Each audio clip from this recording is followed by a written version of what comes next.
खबर 1 मिनट देख रहे हैं आप। आपके साथ मैं हूं शिप्रा झा। इस बुलेटिन में हम आपको दिखाते हैं हर खबर की पूरी विश्लेषण सिर्फ और सिर्फ 1 मिनट में। तो चलिए शुरू करते हैं खबरों का सिलसिला। पुलिस के खिलाफ लोगों में गुस्सा लगातार देखा जा रहा है। दरअसल कई बार अपराधियों के नहीं पकड़े जाने से लोगों में नाराजगी हो जाती है। बेगूसराय में भी कुछ ऐसा ही मामला देखा गया। शुक्रवार को पुलिस की कार्यशैली पर लोगों ने सवाल उठाए और फिर सड़क जाम कर जमकर बवाल किया। मामला मध्याह्नी थाना क्षेत्र के खड्डा गांव की है। लोगों का आरोप है कि पिछले 20 अगस्त से ही लापता व्यक्ति को ढूंढने में पुलिस नाकाम रही है। एक दिन पहले जब गायब शख्स की साइकिल और चप्पल बरामद की गई तब भी पुलिस ने तत्परता नहीं दिखाई, जबकि वहां से इंसान का नरमुंड भी मिला है। गांव वालों को आशंका है कि हरे राम का पहले अपहरण किया गया और फिर उसकी हत्या कर दी गई। मटिहानी पथ को जाम कर रहे लोगों को समझाने पहुंची पुलिस को आक्रोश का सामना करना पड़ा। हालांकि बाद में स्थानीय लोगों की मदद से लोगों को शांत कराया गया। हाल के दिनों में बेगूसराय में अपराध का ग्राफ बढ़ा है। ऐसे में अनुसंधान में तेजी लाने की जरूरत है ताकि पुलिस पर लोगों का इकबाल कायम रहे।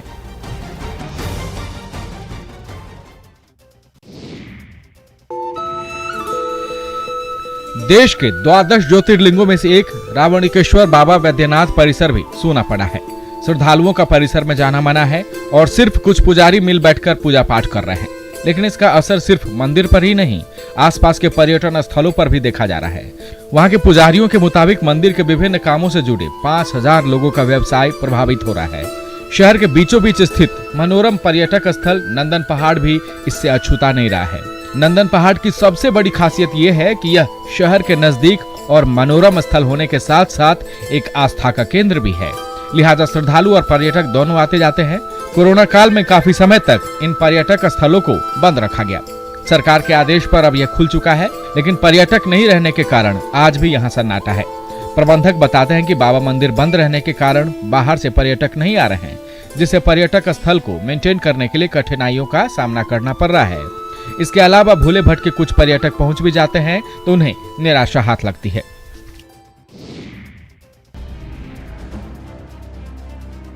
पूरे देश में विद्युतीकरण पर जोर दिया जा रहा है। जाहिर है वैसे इलाकों में भी बिजली पहुंची है जहां लोग सोचते भी नहीं थे, लेकिन कई जगह बिजली पहुंचाने के नाम पर खानापूर्ति की गई है।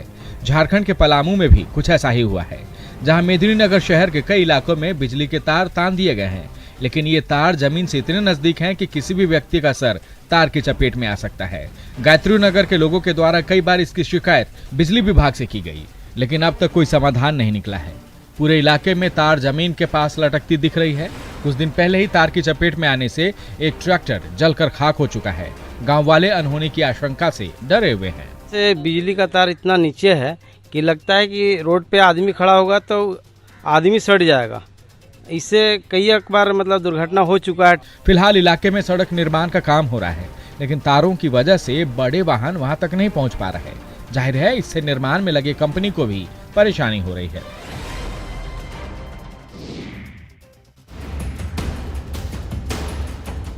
कोरोना की तीसरी लहर की आशंका के बीच बिहार में वायरल बुखार का कहर टूटा है, लेकिन स्वास्थ्य विभाग की सख्ती के बावजूद डीएमसीएच की व्यवस्था लचर है। डीएमसीएच में शिशु वार्ड के आईसीयू, निकू वार्ड, पीकू वार्ड और जनरल वार्ड पूरी तरह से फुल हो चुके हैं। बेड के अभाव में एक एक बेड पर 2-2 बच्चों का इलाज चल रहा है। ऐसे में इन्फेक्शन का खतरा बढ़ गया है।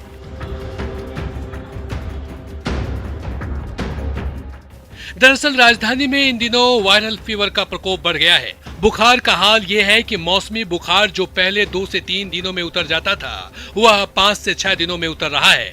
पैरासीटामोल जैसी बुखार की दवाएं बहुत से बच्चों पर काम नहीं कर रही है। इससे परेशान होकर अभिभावक अस्पतालों की तरफ दौड़ रहे हैं। पीएमसीएच, एनएमसीएच, महावीर वात्सल्य समेत लगभग सभी निजी अस्पतालों और क्लिनिकों में इनकी भीड़ रोजाना दिख रही है। पटना में सरकारी अस्पतालों में एक भी बेड खाली नहीं है। मरीजों की बेहतरी के लिए नीतीश सरकार लगातार प्रयास कर रही है। इसे लेकर अस्पतालों को संसाधन उपलब्ध कराए जा रहे हैं, लेकिन प्रबंधन की लापरवाही सरकार के प्रयासों को पलीता लगा रही है। आरा सदर अस्पताल से हैरान कर देने वाली तस्वीरें सामने आई है, जहां एक बीमार बुजुर्ग महिला को उसके परिजन स्ट्रेचर नहीं मिलने से प्लास्टिक के बोरे में लेकर इलाज के लिए भटकते देखे गए। स्वास्थ्य व्यवस्था पर सवाल खड़ा कर रही ये तस्वीर अस्पताल के इमरजेंसी वार्ड की है। तरारी प्रखंड के दनवारा बेहटा से ब्रेन हेमरेज से पीड़ित 80 साल की बुजुर्ग को लेकर परिजन अस्पताल पहुंचे थे, लेकिन स्ट्रेचर नहीं मिलने से अस्पताल परिसर में भटकते रहे, लेकिन कोई मदद करने वाला नहीं था। ऐसे में कहीं से परिजनों ने एक बोरे का इंतजाम किया और फिर दूसरे भवन में मौजूद स्कैन सेंटर लेकर पहुंचे।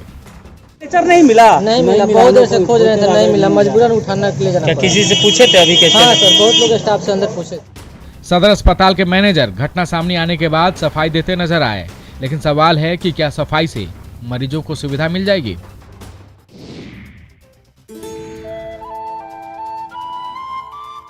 किसानों का पारंपरिक खेती से मोह भंग हो रहा है।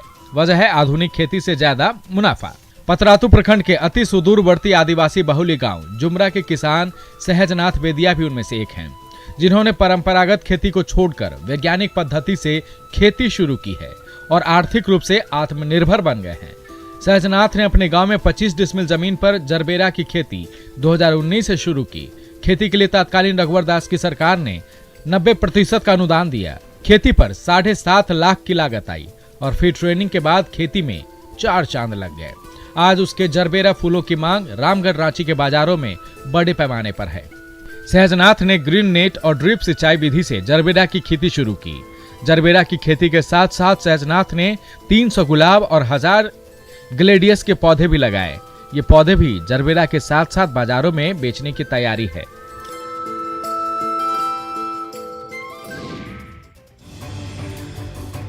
एक तरफ वायरल फीवर से परेशानी है तो दूसरी तरफ अज्ञात बीमारी का कहर। खगड़िया के बेलदौर प्रखंड में बोबिल पंचायत में पिछले 1 महीने के अंदर 6 बच्चों की मौत हो गई है, जिससे गांव के लोग दहशत में हैं।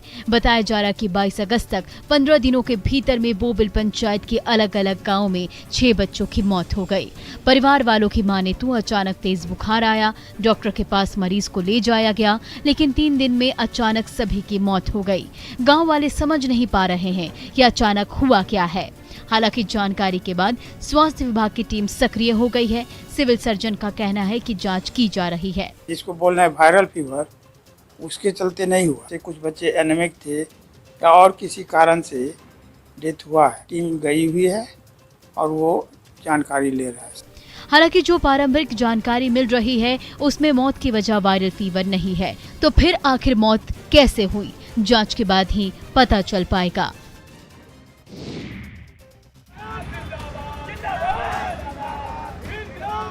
बिहार में निकाय कर्मी हड़ताल पर हैं। शुक्रवार को हड़ताल चौथे दिन पहुंच गया। कचरा उठाव न होने से राजधानी पटना में गंदगी का अंबार लगा है।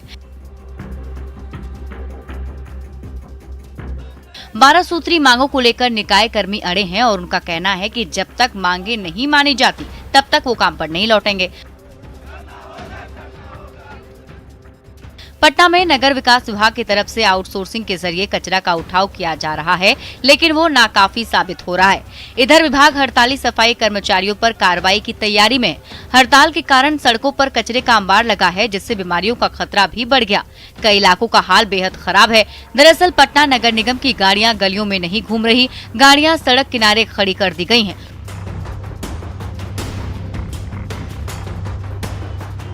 कर्मचारी की मांग है कि उनकी सेवा को नियमित किया जाए और उनके वेतन में भी वृद्धि की जाए।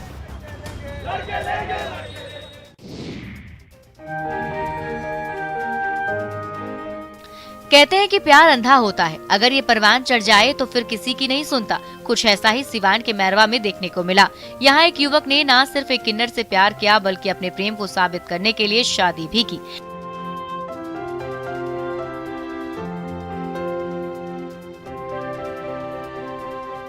एक युवक के किन्नर से शादी का वीडियो वायरल हो रहा है। दरअसल मैरवा के लंगलपुरा गांव के विकास राजभर को एक किन्नर से प्यार हो गया और उसने उससे शादी रचा ली।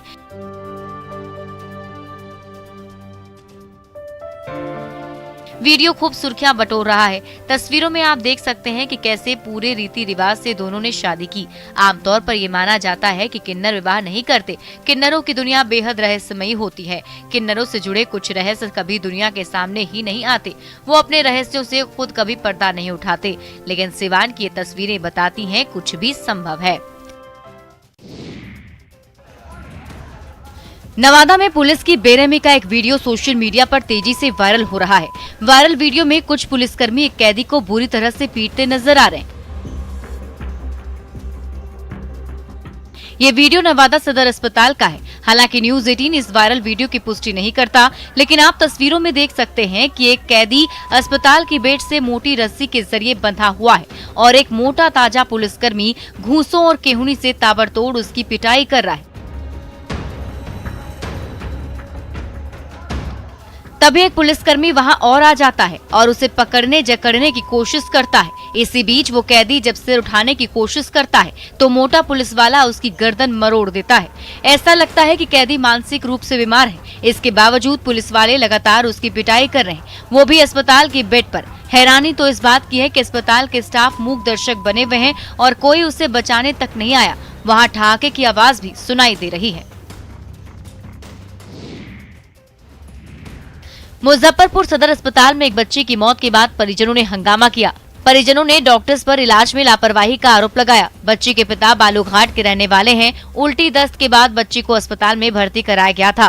परिजनों की माने तो प्राथमिक उपचार के बाद डॉक्टर और नर्स गायब हो गए, जिसके बाद बच्ची की हालत बिगड़ने लगी। डॉक्टर और नर्स को खोजा गया तो वो नहीं मिले। किसी तरह रात बीतने के बाद शुक्रवार की सुबह बच्ची की मौत हो गई। इसके बाद अस्पताल के कर्मी द्वारा शव को उठाकर एम्बुलेंस में रख दिया गया। कर्मी द्वारा कहा जाने लगा कि इसे जल्दी लेकर SKMCH जाइए। इससे आक्रोशित लोगों ने जमकर हंगामा करना शुरू कर दिया। परिजनों ने एम्बुलेंस वाहन को भी नुकसान पहुंचाया। ये लोग बाप माए बेटा लेकर के यहाँ आया हॉस्पिटल में, ठीक है। हॉस्पिटल में आने के बाद एगो नर्स आई, उसको देख ली और एगो पानी की बोतल टांग दी। उसके बाद जो है सो नर्स थी, वो चल गई। यहाँ हाइये नहीं है, कोई नहीं है। सूचना पर नगर थाने की पुलिस मौके पर पहुंची। किसी तरह पुलिस कर्मियों ने समझा बुझाकर मामला को शांत कराया। धनबाद के केंदुआडीह थाना क्षेत्र के कुस्तौर में अजीबोगरीब मामला प्रकाश में आया है, जहां एक महिला को गलत काम करने के लिए उसके परिजन ही दबाव बना रहे हैं। महिला द्वारा मना करने पर उसके साथ मारपीट की जा रही है। महिला न्याय की गुहार लेकर थाने पहुंची, लेकिन महिला की सुध लेने वाला वहां कोई नहीं था। कुस्तौर की रहने वाली एक महिला ने अपनी ही बहन और उसकी बेटी पर आरोप लगाया कि दोनों जबरन महिला पर गलत काम करने का दबाव बना रहे हैं। महिला के मना करने पर उसके साथ मारपीट की जा रही है। महिला न्याय के लिए दर दर भटक रही है। महिला ने बताया कि मामले को लेकर वो केंदुआडीह थाना पहुंची थी, लेकिन किसी ने सुध नहीं ली। महिला गुरुवार को महिला थाना पहुंची तो वहां से भी उसे भगा दिया गया। महिला ने बताया कि महिला थाना की पुलिस ने मामला दर्ज करने से मना कर दिया और कहा कि शराब पीकर आई हो, महिला को लिखने पढ़ने तक नहीं आता।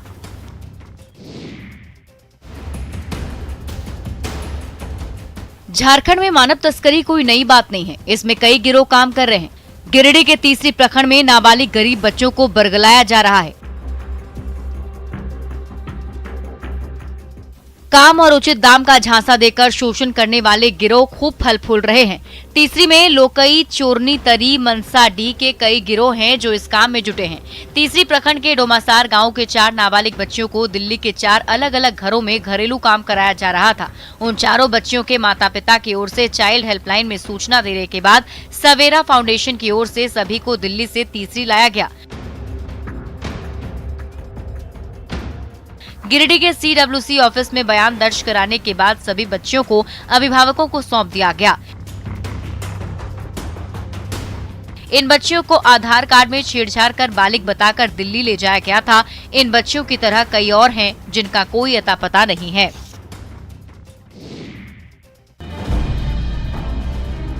एक तरफ पंचायत चुनाव की सरगर्मी है तो दूसरी तरफ शराब तस्करी भी जोरों पर है। चुनाव को देखते हुए शराब माफिया सक्रिय हो गए हैं। पटना की गोपालपुर थाना पुलिस ने गुप्त सूचना के आधार पर भोगीपुर इलाके में छापेमारी की, जहां 4 गाड़ियों में रखे गए 56 कार्टन विदेशी शराब बरामद किए गए। हालांकि छापेमारी के भनक मिलते ही अवैध शराब तस्कर मौके से फरार हो गए। बताया जा रहा कि भोगीपुर इलाके में अवैध शराब कारोबारियों द्वारा 3 कार और 1 पिकअप वैन में अवैध शराब लोड किया जा रहा था। तभी इस बात की भनक पुलिस को लग गई और पुलिस ने त्वरित कार्रवाई करते हुए 56 कार्टन विदेशी शराब को जब्त कर लिया। पुलिस ने मौके से 3 कार और 1 पिकअप वैन को भी जब्त किया है। जब्त किए गए कार में प्रेस का स्टिकर भी सटा है। फिलहाल पुलिस जब्त किए गए गाड़ी नंबर के आधार पर अवैध शराब कारोबारियों की पहचान और उनकी गिरफ्तारी को लेकर सघन छापेमारी अभियान में जुटी है।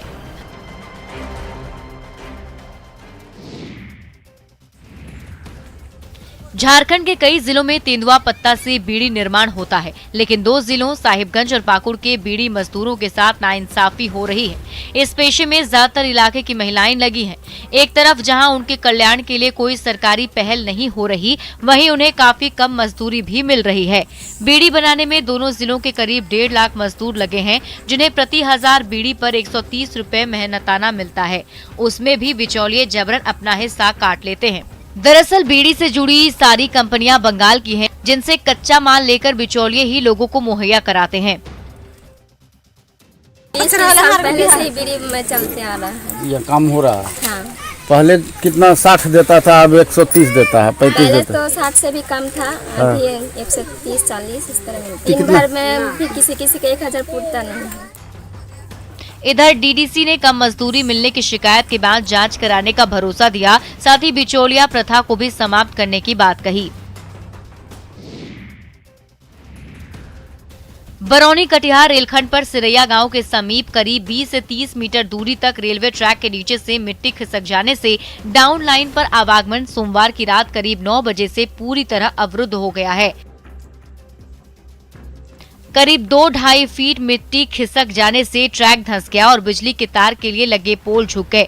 बरौनी कटिहार रेलखंड के उमेश नगर और साहेबपुर कमाल के बीच करीब 90 घंटे बाद भी परिचालन बाधित है। हालांकि रेल प्रशासन की ओर से दिन रात वहां काम हो रहा है।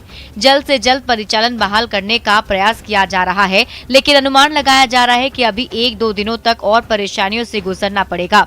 इस वजह से सोनपुर कटिहार और समस्तीपुर कटिहार स्पेशल ट्रेन को रद्द कर दिया गया है। 20 गाड़ियों के रूट डाइवर्ट कर दिए गए हैं। मानसी नरहन होते हुए समस्तीपुर की ओर से निकाला जा रहा है। रेलवे किनारे बने गड्ढे में पानी होने की वजह से रेलवे ट्रैक धंस गया था, जिसके बाद से परिचालन बाधित है। बारिश और बाया नदी की तेज धारा में सड़क बह जाने के कारण महुआ की धनराज पंचायत का संपर्क बंद हो गया था। 2 दिनों से सड़क पर तेज गति से पानी का बहाव होने के कारण 20 फीट सड़क टूट गई। सड़क का अस्तित्व समाप्त हो जाने से गांव के लोगों का बाजार से संपर्क भंग हो गया। लोग भारी परेशानी से गुजर रहे हैं। कुल मिलाकर कहे तो अनुमंडल क्षेत्र के कन्हौली धनराज पंचायत के सिंहपुर गाँव का सहनी टोला बारिश और नदी के पानी के कारण टापू बन गया है, जहां पर लगभग 50 परिवार अपनी बेबसी पर जीने को मजबूर हैं। 50 परिवार के घर के चारों तरफ दूर दूर तक पानी फैला हुआ है। यहां तक कि खाने पीने और शौचालय की भी भारी समस्या है। इसके बावजूद ना जनप्रतिनिधि कोई सुध ले रहा है और ना ही पदाधिकारी। किसी तरह पानी से होकर जरूरी सामान लाना पड़ता है। ये हाल वैशाली के कई गाँव में था, लेकिन अब स्थिति सामान्य है, जबकि सहनी टोला में परेशानी बनी हुई है। साहिबगंज में जल्द ही सकरी गली मल्टी टर्मिनल से जल मार्ग सेवा की शुरुआत हो सकती है। यहां मल्टी टर्मिनल को फंक्शनल रूप देने के लिए अंतर्देशीय जल मार्ग प्राधिकरण के निदेशक और चेयरमैन पहुंचे। उन्होंने डीसी के साथ जाने माने जहाज व्यवसायी राजेश यादव के साथ बैठक की, जिसमें बंदरगाह को सुचारू ढंग से संचालित करने पर विचार विमर्श किया गया। यहाँ PPP मोड में जल्द ही टर्मिनल की शुरुआत की जाएगी, जिसके संचालन में आने वाले कठिनाइयों को दूर करने पर विचार किया गया। प्राधिकरण ने व्यवसायियों को हर संभव मदद का भरोसा दिलाया। लोकेशन पे बहुत अच्छा टर्मिनल एक फैसिलिटी बनी है। इसको हम अभी एकदम फुली इसको फंक्शनल कराने के लिए, और इसमें और क्या क्या ऐड किया जा सकता है, इसमें क्या क्या चीजें हमें और क्या इम्प्रूवमेंट कर सकते हैं। यहाँ से जलमार्ग सेवा की शुरुआत होने से बांग्लादेश और नेपाल से भी कारोबार को जोड़ा जाएगा। साथ ही साहिबगंज का भी चौतरफा विकास होगा। पर्यावरण के लिए पेड़ जरूरी है, लेकिन कई बार इसका ख्याल नहीं रखा जाता है। लेकिन पेड़ों के संरक्षण की अनोखी तस्वीर नालंदा से आई है, जहां बख्तियारपुर रजौली 4 लेन का निर्माण कार्य तेजी से हो रहा है। ऐसे में हाईवे के किनारे लगे पेड़ों को हटाना चुनौतीपूर्ण काम साबित हो रहा है, लेकिन तमाम कठिनाइयों के बावजूद पेड़ों को शिफ्ट कर उन्हें बचाने का काम तेजी से किया जा रहा है। पेड़ों को उखाड़कर क्रेन के जरिए शिफ्ट कर दूसरी जगहों पर लगाया जा रहा है। इस राजमार्ग के 4 लेन बनने के बाद स्थानीयता के साथ आर्थिक मजबूती का भी अवसर मिल सकेगा।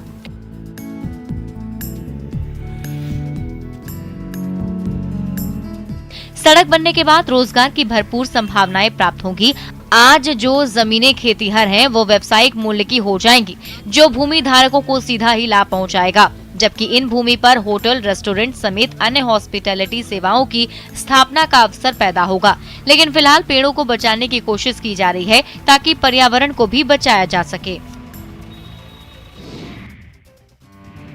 बांका जिले के लोगों का मुख्य पेशा कृषि है। 11 प्रखंडों में 7 प्रखंडों की भूमि समतल और उपजाऊ है। शेष 4 प्रखंड चांदन, कटोरिया, बौंसी और बेलहर पठारी इलाके हैं। कुओं और नहरों से सिंचाई की जाती है। कृषि मुख्यतः सही समय पर और पर्याप्त मात्रा में जल की उपलब्धता पर निर्भर करती है। किसानों की आय को दोगुना करने को लेकर बांका जिले के रजौन प्रखंड के उपरामा गांव को मौसम अनुकूल कृषि के लिए चयनित किया गया था। बाद में इसकी सफलता को देखते हुए इसी प्रखंड के लीलातरी, कठौन, भुसिया, बसुवारा को शामिल किया गया। इस गाँव के किसान ने इस विधि को अपनाकर शानदार सफलता हासिल की।